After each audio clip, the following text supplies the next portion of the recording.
Your Steve Jones Show podcast is loading now. The Steve Jones Show podcast is sponsored by Sunbury Motors, North 4th Street in Sunbury, and Sunbury Motors Kia, routes 11 and 15 in Hummel's Wharf.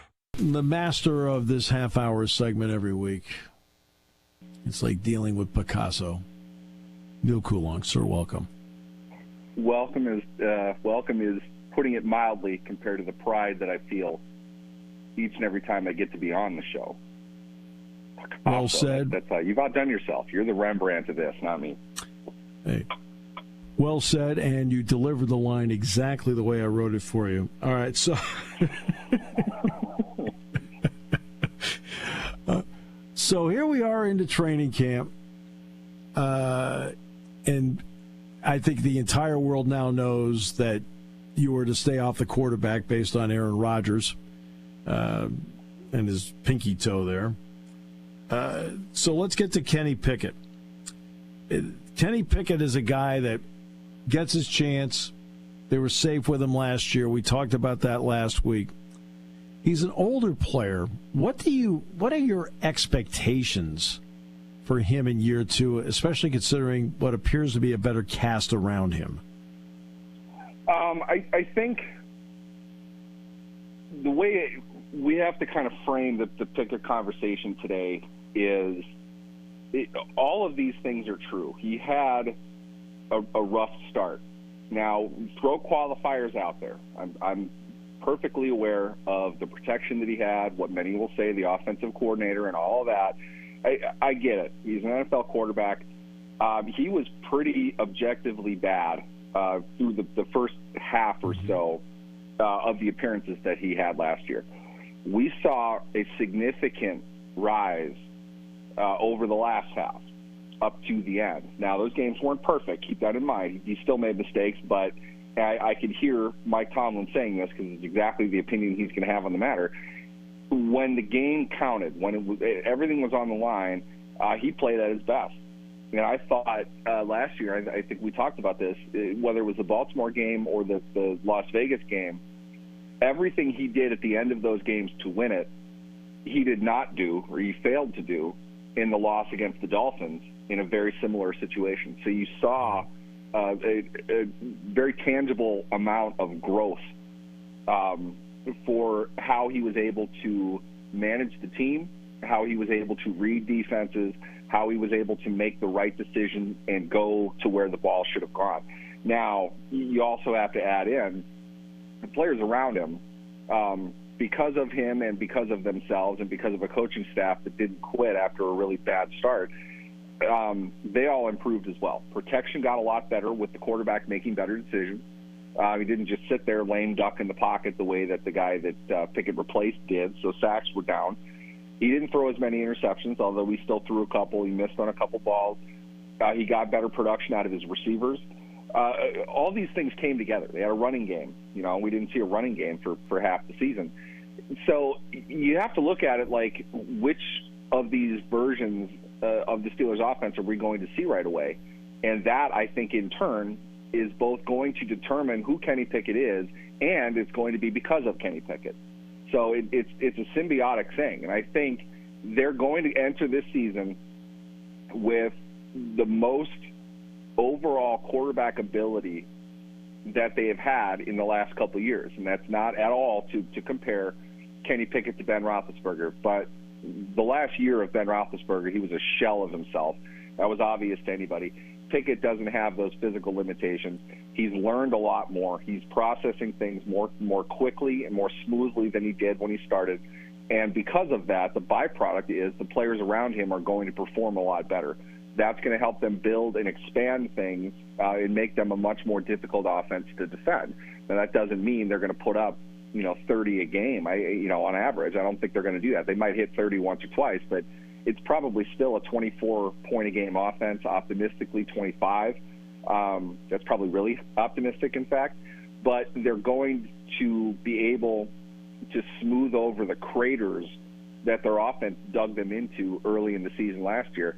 And they might actually be able to start a season, first 5-6 games, playing much better than they have. And that, I think, is really the key. You look at them, they surged over the last couple of years. They finally got their stuff together at the end of each last season. If they had 2-3 wins that they could have had earlier in the season, they're in a much better position come playoff time, and they might be a bit tougher of a team to beat. And I think a lot of that has to do with Pickett and his ability to build on what he started, and for the coaching staff to build on what they have now with their offense that they have not had the last 2 seasons, at least 1.5 seasons, call it that. Is this a team based on its quarterback and running backs, wide receivers, tight ends, so forth, offensive line, that can handle December? Because this would be a question that we'd ask without question about the Dolphins having to come up north, play the Bills, things like that. Is this Steeler team the kind of team that has the potential to flourish when it's warm, but also flourish when it's cold? That's a great question. I think they built it to play in the cold, and I think going back to what I'd said earlier, I think Mike Tomlin wants to do things a certain way from a 10,000-foot perspective. It's not that he wants his quarterback to fail drive to drive, but he does want his quarterback playing at his absolute best in the last, say, 2 possessions in the fourth quarter. That isn't to say that you can't put the game away earlier than that, but Tomlin doesn't seem to want to coach like that. He doesn't call games like that. He understands. It's almost as if he's giving enough respect to the opponent to say, I want to squeeze this down to 1 quarter. I want this to be competitive going into the fourth quarter. I don't want to turn the ball over. I don't want to give up too much. I want to control what I can control right away, and then we'll have a race to the finish and see where we're at. It's in my opinion, it's an old school philosophy. I don't know how well that really will serve in the NFL today. But at the same time, if you have a defense that surrenders 17 points a game, I don't know how many games you're going to lose. So there's logic behind it. It's just you don't see teams giving up 17 points anymore. One game, yes, that can happen. But over the course of a season, it's downright impossible. I mean, too much is favoring the offense. But all of that said, I think it's interesting what they're trying to, they just drafted their first offensive tackle in however long. They traded up to get him, in fact. So it's kind of a double whammy for them. Clearly, they prioritize bringing in a tackle, perhaps for now, but absolutely for the future. They've put capital into the offensive line. They signed 2 left guards this offseason. We've talked about that. I always thought that was interesting. It's almost as if they didn't know if they were going to get Siamalu, so they had signed Nate Herbig prior to getting Siamalu. So now they have 2 great guards, and only one of them is going to start at left guard. They're emphasizing certain players, which kind of indicate we're going to play short game passing, quick game passing. We're going to run the ball. These are cold weather traits. You have a defense that they've sunk a lot of money into it, and if they can get everybody healthy and everybody playing consistently, they've got the best depth among front 7, I think, of anybody in the NFL. Maybe San Francisco can make a claim to that, but Pittsburgh's on that level for sure. If they can get run out of every player that they have there, they're loaded. I mean, they've got some real talent there. They're going to get pass rush. They're going to push pockets.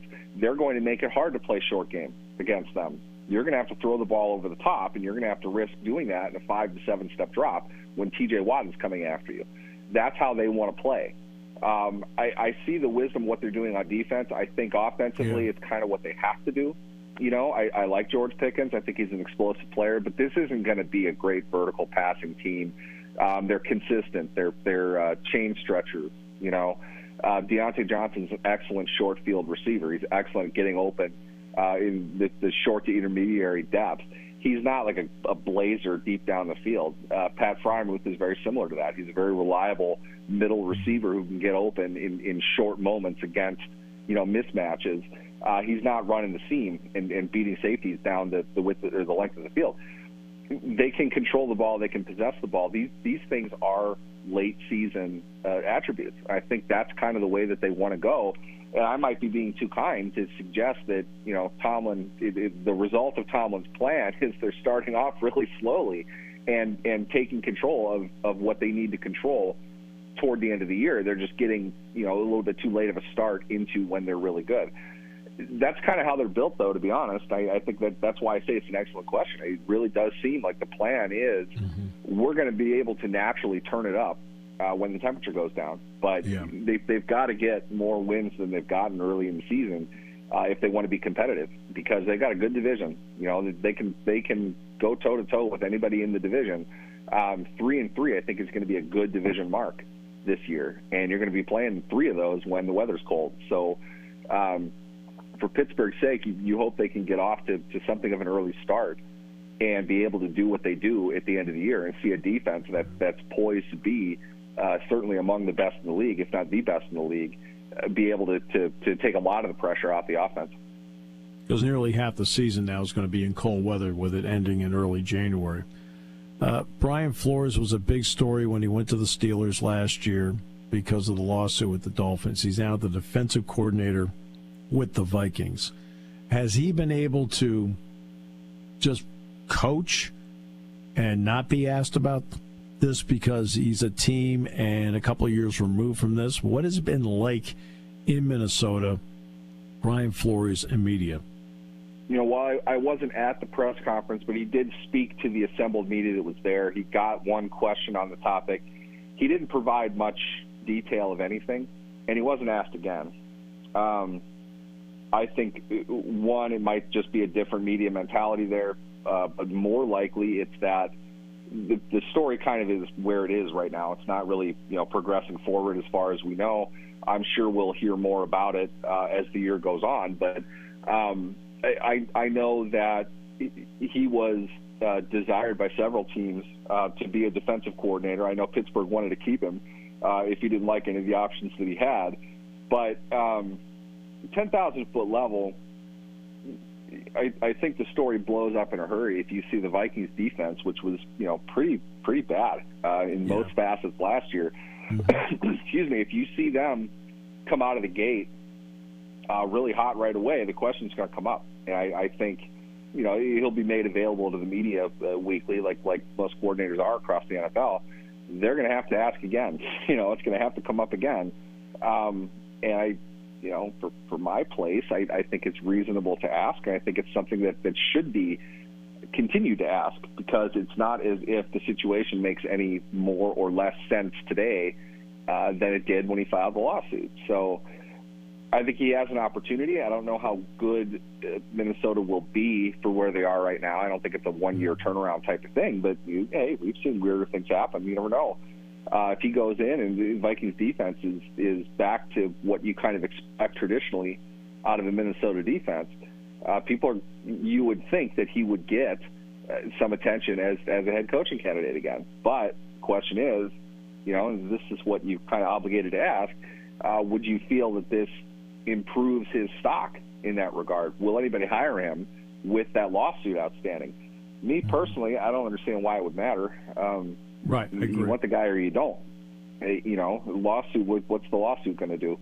I'm not going to be any more or less of a party to it if I'm a team owner. If I hire him, if you might make the argument that you'd be less of it, but that's today isn't the time period of the suit. So it's to me, it's a totally different situation. And if you would want this guy to be your head coach, which I think he's certainly a worthy candidate, people would hire him. Now, I say that, but that's clearly not what's happened, not just to Brian Flores, but to a lot of coaches. Doesn't make a whole lot of sense to me that if the process is fair and equal, why is it that a white coach is getting hired 14 out of 15 times? There are plenty of black candidates that we've seen who have accomplishment in the field on the same level as a white coach.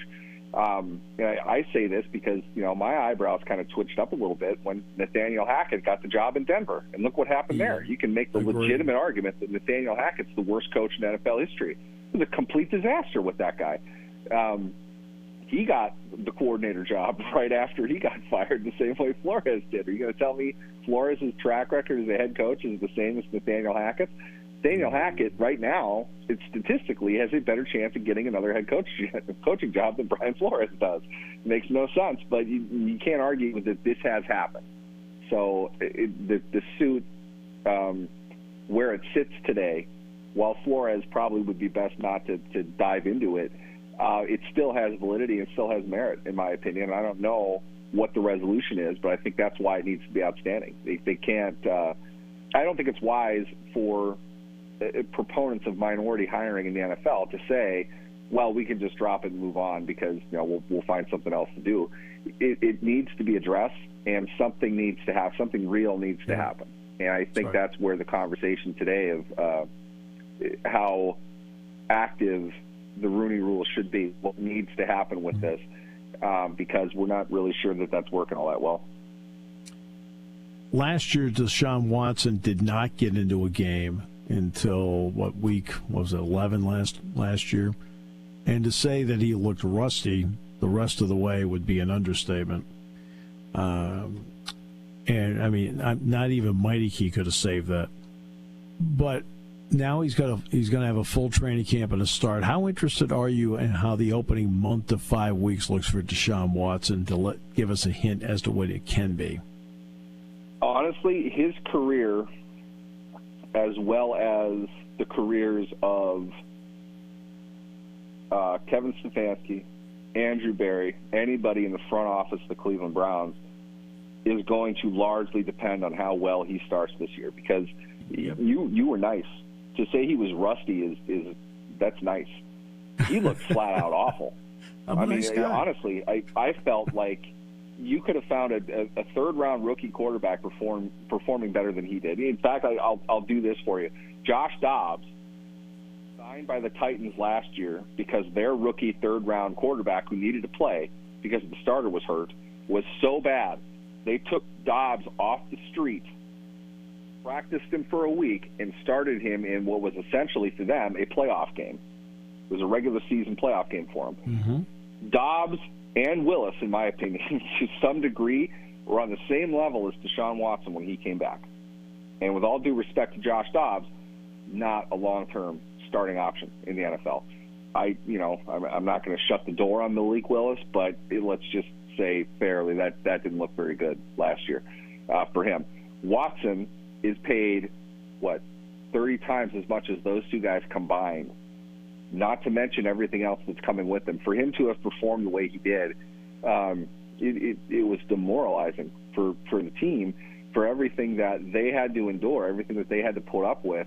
To have Watson look as bad as he did, I would hope, and I'm not in a great position to say this, but I would hope Deshaun Watson recognizes that. And I hope that he worked particularly hard this offseason to come out of the gates playing like the player that he has been in his career. Will he? I don't know. I don't know. I've said this often in this spot. You don't get better at playing football by not playing football. You're out as long as he was. For him to have looked as bad as he did, I don't know what he did with his time. And if he doesn't have it, in terms of motivation after all of that, I don't know where he's going to get it from. But in my opinion, it's not going to be the top storyline, certainly not with Aaron Rodgers doing something on a daily basis to make people turn their heads. But if Watson comes out flat in week one, you're going to see all kinds of stuff in Cleveland, and none of those guys are going to survive the season if he doesn't play well, because they're attached to him. There's nothing they can do. They can't even have a painful release of of Deshaun Watson for 3 years. So they can get rid of him then and have it be kind of painful. Right now it would be catastrophic. So they're hooked with him. Anybody that was involved with that decision is going to go. They're going to find somebody that can get him to play perhaps a little bit better than he did. Now, I'm not saying he needs to be an all-pro, but he does need to, perhaps outproduce Josh Dobbs on a consistent basis, and we didn't see that last year. Well, you and I are linked together, and that's a good thing. So we'll take the positive. You bet. We want our $50 million a year. That's exactly right. And dollar by dollar, literally, we're getting there. Here we go. We're excited. Neal, thanks so much, my friend. Appreciate you. Definitely. Thanks for having me.